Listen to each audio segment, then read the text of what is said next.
नमस्कार दोस्तों, आप सबका स्वागत है साइंस का एक नया वीडियो में। चलिए बिना देर किए शुरू करते हैं। सबसे पहले साइंस क्या है, इसका डेफिनेशन क्या है, इस बारे में जानते हैं। साइंस ही नेचर को समझने का सबसे बेहतर और सबसे नेचुरल तरीका होता है। कोई भी घटना के पीछे रीजन क्या है, इसका एक्सप्लेनेशन देने का सही एक रास्ता होता है साइंस।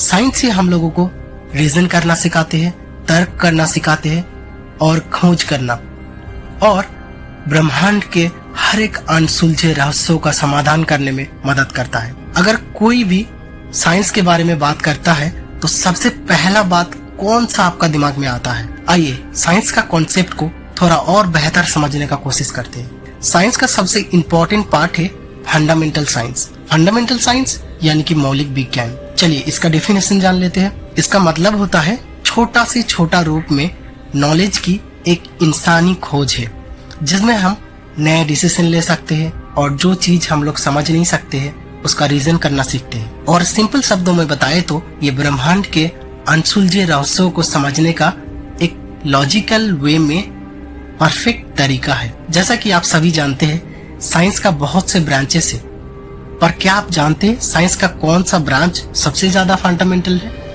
यानी कि इस ब्रांच में हर एक लॉज पंक्चुअल होते हैं। इसका फ्लक्चुएशन जो होगा वो ना के बराबर, हर एक कैलकुलेशन 100% परफेक्ट होते हैं। इसका जवाब है दोस्तों फिजिक्स।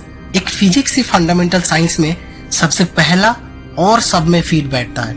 इसके हर एक लॉज टेक्नोलॉजी स्टडी के कई फील्ड में, जैसे कि astronomy, chemistry, engineering, materials science, photonics, biology, medicine, geometry and environmental science में इसका बहुत इस्तेमाल है।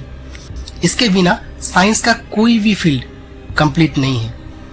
इसलिए फिजिक्स को मौलिक विज्ञान यानी कि फंडामेंटल साइंस भी कहा जाता है। और यहाँ तक कि ये एनवायरमेंटल साइंस का सभी हिस्सा में, जैसे कि केमिस्ट्री, एस्ट्रोनॉमी, जियोलॉजी और बायोलॉजी फिजिक्स के लॉज पे ही चलता है, क्योंकि ये सारे लॉज फिजिक्स के लॉज के ऊपर डिपेंडेंट है। साइंस का रास्ता बस आपसे 3 कदम दूर है। पहला, सिस्टमेटिक एम्पिरिसिज्म। इसका सिंपल मतलब होता है दोस्तों सिस्टमेटिक वे में कोई भी काम का ट्रूथ को ऑब्जर्व करना, जैसे कि कोई भी घटना के पीछे सच्चाई क्या है उसको देखना, समझना, उससे रूबरू होना।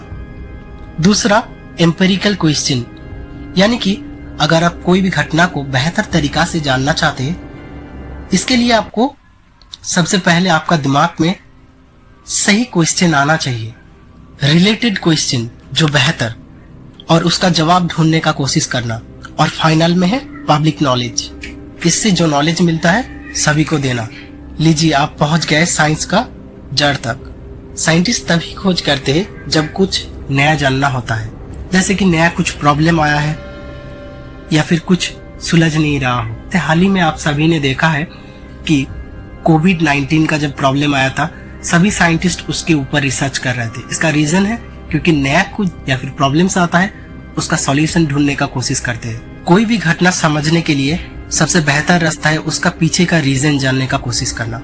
इसीलिए सबसे पहला रास्ता है एम्पिरिकल ऑब्जर्वेशन, जिसमें अनुभव और ऑब्जर्वेशन दोनों काम आता है। कोई भी क्वेश्चन का बहुत से जवाब हो सकते हैं, इनमें से सभी सही नहीं होता, ना ही सब आंसर लॉजिकली फिट बैठता है। जो देखा है, फील किया है, ऑब्जर्व किया है वो ही सही है, जो इसका उल्टा है वो गलत। इससे आप डिसीजन ले सकते हैं। दूसरा होता है रिप्लिकेबल एक्सपेरिमेंट। कुछ चीज एक्सपेरिमेंट के बाद ही समझा जा सकता है, कुछ एक बार में समझ सकते हैं और कुछ बार बार दोहराना पड़ सकता है। इनमें डिसीजन वही होता है जो हर तरफ से सही होता है। और दूसरी तरह से कहे तो हर एक एक्सपेरिमेंट में अलग अलग तरह से आप करें या फिर बार बार दोहराए तो उसका मतलब हर तरफ से सही होना चाहिए और एक ही आना चाहिए। और अगर एग्जाम्पल के तौर पे आपको हम बताएं, कोई भी अगर एक्सपेरिमेंट किया जाए तो उस एक्सपेरिमेंट का रिजल्ट हमको जो मिला है वही रिजल्ट दूसरा कोई सेम प्रोसेस सेम चीज रख के अगर करे तो सेम रिजल्ट ही आना चाहिए, ताकि वो नॉलेज दूसरे का काम आ सके। तीसरा होता है प्रोविजनल रिजल्ट। किसी भी एक्सपेरिमेंट में जो रिजल्ट आता है वो एंड नहीं होता, जैसे कि वो रिजल्ट और क्वेश्चंस और एक्सपेरिमेंट के लिए हमेशा खुला रहता है और रहना भी चाहिए। अगर कोई भी साइंटिस्ट बेहतर कुछ करके दिखाता है जो दूसरे डिसीजन से बेहतर है या फिर ज्यादा फिट बैठता है, तो उसी डिसीजन को माना जाता है और उसे संशोधित किया जाता है। आज के एपिसोड में बस इतना तक ही सफर था। मिलते हैं अगला एपिसोड में। Thanks for watching.